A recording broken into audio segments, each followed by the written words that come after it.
Anda kembali ke Warta Istana pemirsa. Presiden Joko Widodo kembali menegaskan larangan keras bagi organisasi masyarakat anti Pancasila. Sebagai negara demokrasi, siapapun berhak mengekspresikan diri di muka umum, asalkan tidak mengganggu kepentingan umum, keamanan sosial hingga Pancasila sebagai landasan negara. Presiden Joko Widodo membenarkan Kementerian Koordinator Politik Hukum dan Keamanan kini sedang mengkaji keberadaan organisasi masyarakat anti Pancasila di Indonesia. Meski demikian, Presiden menegaskan Indonesia merupakan negara demokrasi di mana seluruh elemen bebas menyampaikan pendapat di muka umum. Namun tetap ada aturan yang harus diikuti seperti tidak mengganggu kepentingan umum, keamanan sosial, hingga Pancasila sebagai landasan negara. Presiden belum dapat memastikan apakah ormas itu akan dibubarkan atau tidak. Kalau sudah dirasa mengganggu, nah itu yang ingin saya kira dilakukan sesuatu oleh Menko Polhukam.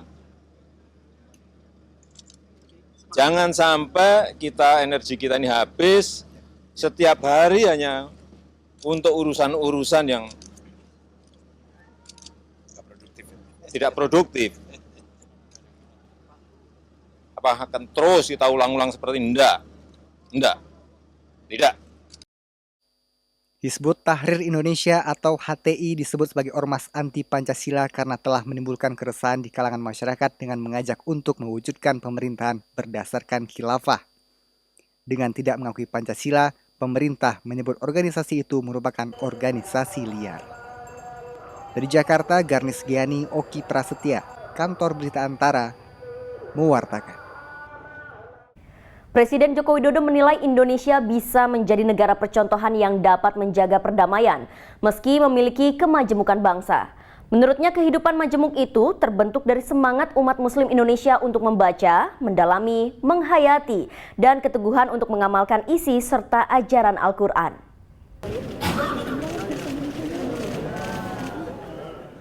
Presiden RI Joko Widodo pada silaturahmi bersama Pangeran Sultan bin Abdul Aziz Al Saud dan peserta Musabakoh Hafalan Al-Quran dan Hadis tingkat ASEAN dan Pasifik ke-8 di Istana Jakarta, Kamis, menyatakan pada perkembangan dan dinamika global, Indonesia tetap bisa membuktikan pada dunia untuk tetap menjaga kemajemukan bangsa.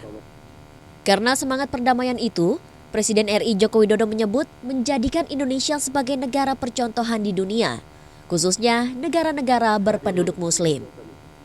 Selain itu, Presiden juga menjelaskan kehidupan tersebut juga terbentuk dari semangat umat muslim Indonesia untuk membaca, mendalami, menghayati, dan keteguhan untuk mengamalkan isi serta ajaran Al-Quran dalam kehidupan sehari-hari. Terlebih di tengah perkembangan dan dinamika kehidupan global sekarang, makin membuat banyak negara menjadikan Indonesia sebagai panutan. Panutan dalam mengelola kemajemukan, panutan dalam mengelola keberagaman, sehingga negara lain belajar dari kita, Indonesia. Melalui pelaksanaan Musabakoh Hafalan Al-Quran dan Hadis, diharapkan dapat memotivasi masyarakat di kawasan Asia Pasifik untuk lebih mencintai dan semangat menghafal Al-Quran dan Hadis. Meningkatkan kualitas dengan memahami Al-Quran dan Hadis dalam kehidupan sehari-hari, memelihara, menjaga, serta menjauhi sesuatu yang menyimpang dari ajaran agama. Presiden menegaskan Islam merupakan agama yang menjauhi fitnah dan kekerasan. Dari Jakarta, Garnis Giani, Ardi Irawan, Kantor Berita Antara, mewartakan.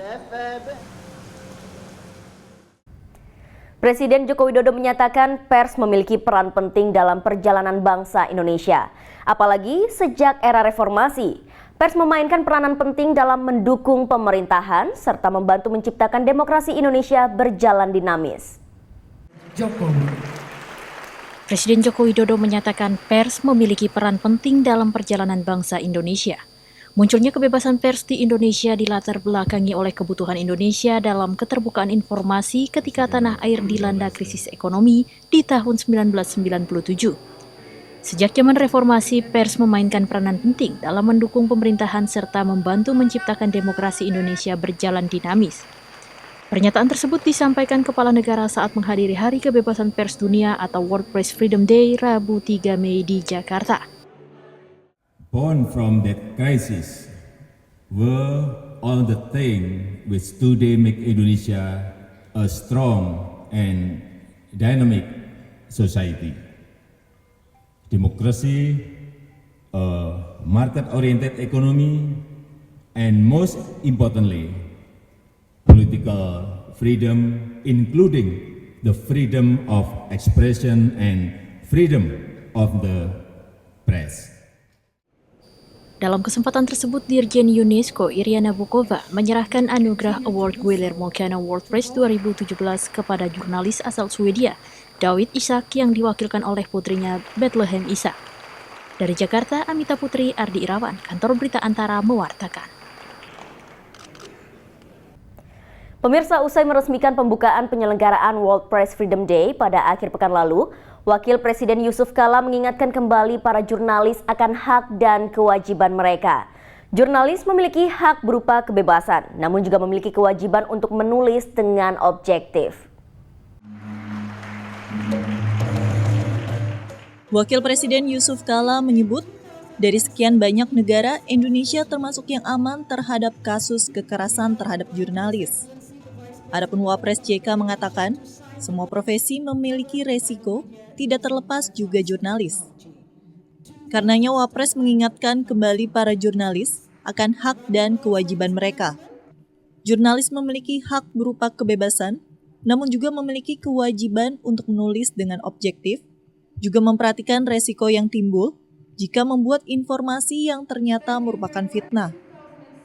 Hal tersebut disampaikan Wakil Presiden Yusuf Kala usai meresmikan pembukaan penyelenggaraan World Press Freedom Day Rabu 3 Mei 2017 di Jakarta Convention Center. Banyak negara kita termasuk antara aman-aman, walaupun saya ingin katakan juga semua profesi ada risikonya. Jangan berbuat sesuatu tanpa risiko. Kalau Anda menulis hangat dengan fitnah pasti orang marah juga kan. Jadi coba Anda tulis dengan objektif, dengan bukti-bukti, pasti orang tidak marah. Nah itu aja. Jadi jangan mau hak, tidak mau kewajiban. Jadi ada hak Anda bebas, tapi kewajiban Anda menjaga objektivitas. Nah kalau salah, ya ada risikonya. Terima kasih ya. Wapres pun menekankan kepada jurnalis untuk mengungkap fakta berdasarkan data yang objektif agar informasi yang disampaikan tidak dianggap sebagai fitnah. Dari Jakarta, Lutmila Nastiti, Syahrudin, Kantor Berita Antara mewartakan.